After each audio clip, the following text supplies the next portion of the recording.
안녕하세요. 미소교회 맹경재 목사입니다. 우리 주사부 안성희 소장님 나오셨습니다. 네, 안녕하세요, 목사님. 네, 소장님. 지난주까지 그렇게 알코올 중독 회복에 대해서 좀 말씀을 주셨는데 오늘은 이제 재발의 위험성에 대해서 뭐든지 뭐 무슨 병도 그렇고요. 뭐 중독도 그렇고요.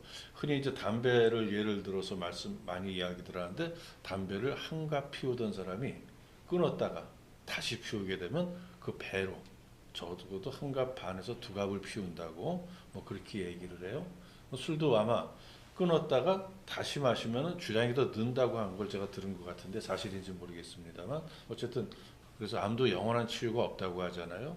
5년 뭐 해서 완치 판정한다 그래도 그 뒤에도 언제든지 재발할 수 있는 게 암이기 때문에 항상 조심해야 되는데 당연히 알코올 중독도 그렇겠죠.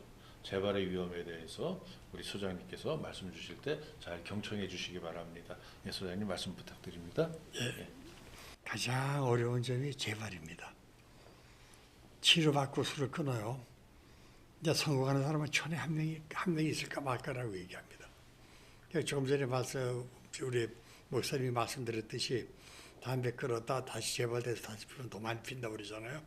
이제 알코올은 술은 어떤가 하면 만약 술을 끊었다가 다시 재발해서 다시 마시기 시작하면 끊는 동안에 마시지 못한 술을 한꺼번에 마신다고 그럽니다. 이게 더 위험하다고 그러거든요.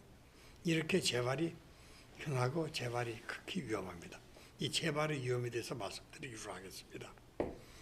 이 재발을 음주 촉진 현상 버드 신드롬이라고 합니다. 버드 신드롬은 곧 설명이 나오니까 그때 말씀드리도록 하겠습니다. 인생의 모든 여정과 마찬가지로 회복의 길을 걸을 때도 굴곡이 있게 마련입니다. 좋은 날도 있지만 유혹과 갈등의 날들도 있습니다. 생활의 스트레스와 충격이 우리를 한동안 침체에 빠지게 할 수도 있습니다. 모든 사람이 생활 속에서 굴곡을 경험합니다. 따라서 그 굴곡을 현실보다 부풀리거나 그 어떤 것이라고 단정 지어서는 안 됩니다. 알코올중독이 무서운 것은 재발 때문입니다. 술 끊기를 결심하고 실행에 옮기려 하나 그 성공률은 극히 미미합니다. 천에 하나가 성공할까 말까 하다고 이야기합니다. 황당한 재발의 예를 들어봅시다. 서울의 모 병원에서 일어난 실제 사건입니다. 입원 치료를 받던 환자는 30대 후반의 남성이었습니다. 대학병원 정신과에서 3개월 입원 치료를 받고 퇴원을 준비하던 그는 주치의와 상담을 요청을 했습니다. 그리고 자신의 고민을 이야기했습니다. 퇴원을 앞둔 그는 퇴원 후 단주 생활에 자신이 없었습니다. 그래서 고심 끝에 찾아낸 방법이 서류상으로 퇴원하고 2년간 정신병동에서 자원봉사를 하면 어떻겠냐는 것이었습니다. 그것은 AA 프로그램의 마지막 단계인 제12단계의 실천으로 회복되지 못한 중독자를 도움으로 자신의 단주의지를 강화하는 것입니다. 정신병에서 치료받고 있는 환자들을 매일 봄으로써 나도 다시 마시면 적거리 될 것인데 어찌 다시 술을 마시겠느냐의 금주 예방책이 되는 셈입니다. 주치의는 좋은 생각이라고 그 제안에 선선히 동의했습니다. 그는 성실하게 봉사했습니다. 단 하루도 결근하지 않았고 1분도 지각하지 않았습니다. 그는 환자들을 자기 가족과 같이 돌봤습니다. 병원 직원들도 물론 환자들도 그를 좋아했습니다. 그렇게 자원봉사를 하며 1년이 경과할 무렵 사건이 터졌습니다. 주치의는 그에게 개인 심부름을 시켰습니다. 병원에서 2km 정도 되는 곳에 가서 소유를 찾아오라는 것이었습니다. 거의 1년을 병원에서 생활한 그는 운동도 할 겸 도보로 지정된 장소로 갔습니다. 찌는 듯 무더운 삼복 기간이었습니다. 유난히 땀을 많이 흘린 그는 갈증이 왔습니다. 시원한 맥주 생각이 간절했습니다. 조갈 상태에서 찬 냉수를 마셔도 갈증은 쉬 사라지지 않습니다. 그러나 냉각된 맥주는 마시자마자 순식간에 갈증이 해소됩니다.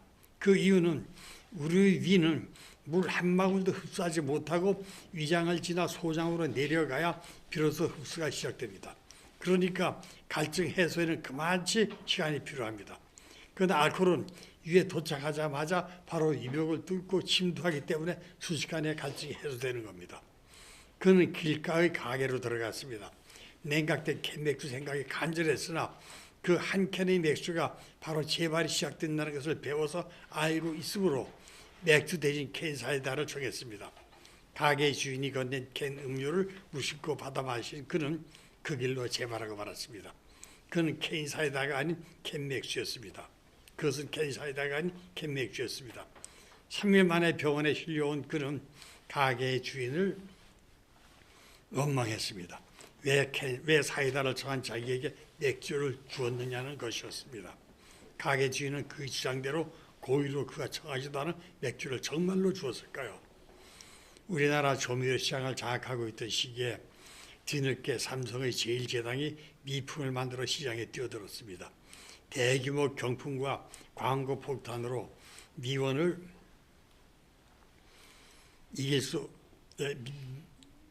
미원을 밀어내려 했습니다. 그러나 온갖 노력에도 미품은 미원을 이길 수가 없었습니다. 그 이유는 소비자들이 경품에 끌리고 광고에 현혹되어 미품을 사려고 가게로 갔습니다. 그러나 뭘 드릴까요 하는 가게 주인에게 자기도 모르는 사이에 미원을 달라고 했다는 겁니다. 미원을 사러 가는데 말입니다. 이렇게 잠재의식이 무서운 겁니다. 그래서 삼성의 미품이 끝내 미원을 이길 수 없었습니다. 이것과 같이 자신은 분명히 사이다라고 말한 것 같지만 실제로는 무의식이 발동하여 맥주를 산 것이었습니다. 그럼 또 한 가지 문제. 맥주가 입에 들어갔을 때 그는 그것이 사이다가 아닌 맥주인 것을 몰랐을까요? 분명 알았을 겁니다. 알았다면 뱉어내면 괜찮을 것을 왜 그냥 마셨을까? 그것은 알코올 중독자들이 조절망상 때문이었습니다. 이미 마신 것, 이 한 캔쯤이야 더 안 마시면 괜찮겠지 하는 조절망상이 그를 재발로 이끈 겁니다. 이렇게 재발이 무서운 질병이 알코올 중독인 겁니다. 단주에 성공한 사람들도 이런 재발을 경험하지 않은 사람은 거의 없습니다. 이렇게 에이즐타기처럼 어려운 고비를 극복하며 단주 생활을 계속하려면 우리는 버드 신드롬을 이해합니다. 버드 신드롬이란 빌드업 드링크의 B를 따가지고 버드라고 합니다. 버드 신드롬을 이해해야 합니다.